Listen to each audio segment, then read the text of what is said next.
This is your WCIA 3 forecast first, sponsored by Matex Heating, Cooling, Plumbing, and Electrical. For the third time in a week, tornadoes touching down across central Illinois.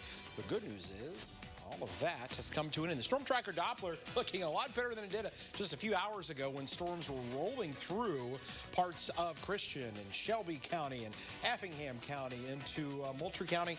Several reports of those tornadoes. Look at all these icons that indicate funnel clouds and even tornado reports. As a matter of fact, we got a ton of pictures in from you, our incredible viewers out there. Look at all these funnels. Villa Grove, Longview, Assumption, Shelbyville, Findlay to Newman. Here's the good news.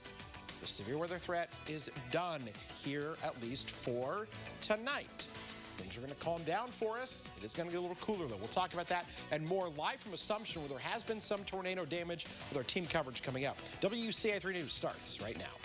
Now from WCIA 3 News. Are you itching to get back to normal? We now know when Illinois will hit the bridge phase and beyond. Plus, one person's been released from the hospital after an officer-involved shooting. What neighbors are saying about that investigation. And like Kevin said, severe weather again rolled across central Illinois. What damage it left behind along the way. You're watching your local news leader. This is WCIA 3 News at 6. Metrics that look strong today are far from a guarantee of how things will look a week, 2 weeks, a month from now. But the current metrics are good enough for Illinois to get another step closer to fully reopening. Good evening. I'm Jessica Coons in for Paul. And I'm Jennifer Roscoe. Illinois will enter the bridge phase a week from tomorrow. It's the last part of the governor's plan until phase 5 or a full reopening. Life would mostly go back to what it looked like before the pandemic at that point. WCIA 3's Cole Henke has more on what the state is doing to get us there. Governor Pritzker is moving Illinois into the bridge phase on May 14th, which means the state could be fully reopened as soon as June 11th. The bridge phase brings increased capacity for businesses across the board.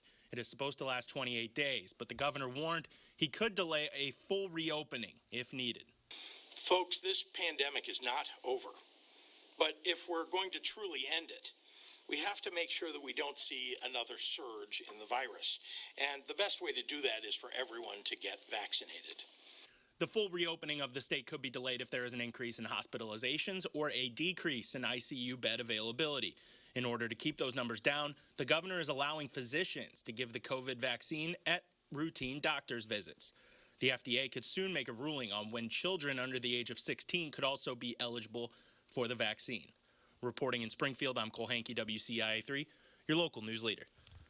Something that may stay the same even if the state fully reopens: masks. Illinois will still follow CDC guidelines on those. So what will the bridge phase look like after next week? Social events like weddings can have 250 people indoors and 500 outdoors. Right now it's just 50 indoors. Ticketed events in amusement parks can be at 60% capacity, and conventions can either have 1,000 people or be at 60% capacity, whichever is fewer.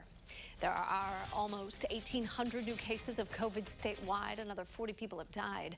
The positivity rate is now at 3.8%. 85% of people 65 and older in Illinois have gotten at least one shot. Just under 100,000 got it yesterday. More than 9.5 million people around the state have received a dose. Sirens went off again this afternoon across central Illinois. Tornado warnings were issued in several counties. WCIA 3 meteorologist Jacob Dickey live near Assumption, where one of those sirens went off. And Jacob, there's some damage there.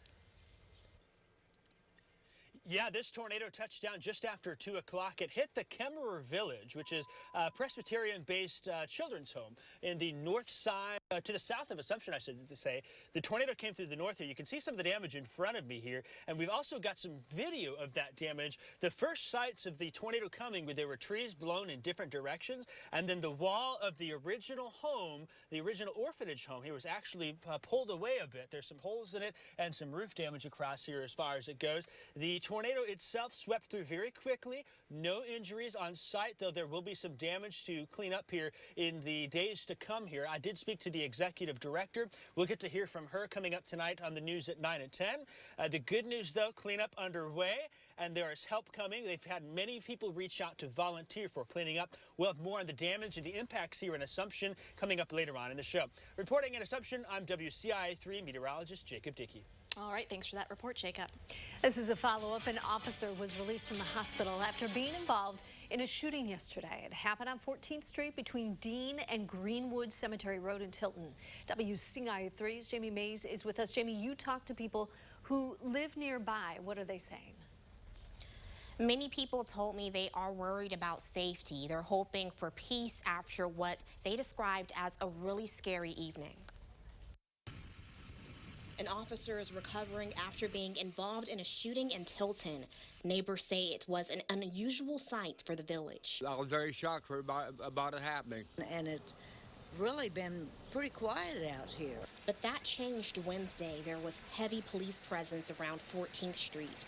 The Vermilion County Sheriff's Department, Tilton Police, and Illinois State Police were on the scene. When I was coming home, I seen the police cars down there, and the ambulance and all that.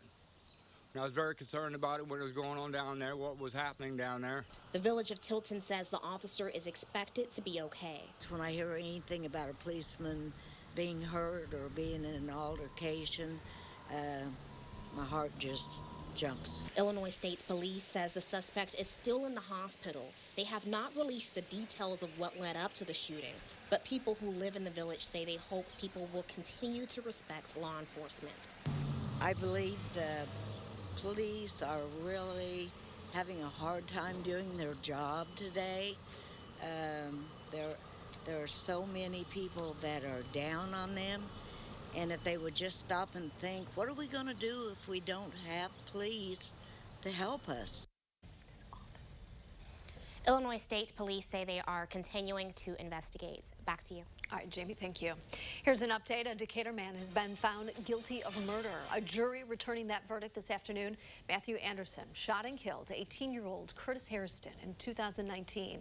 The defense argued no one knows who shot Hairston. A jury disagreed with that. Anderson was also shot that night. The Macon County State's attorney says surveillance video shows Anderson entering a bathroom and pulling out an object. He's now facing 45 years to life. A teenager wanted for attempted murder has been arrested. 18-year-old Keith Lowe was taken into custody on Tuesday. Police say he shot a 22-year-old woman. This happened on West William Street in Decatur, a few blocks from Milliken's campus. The victim is expected to be okay.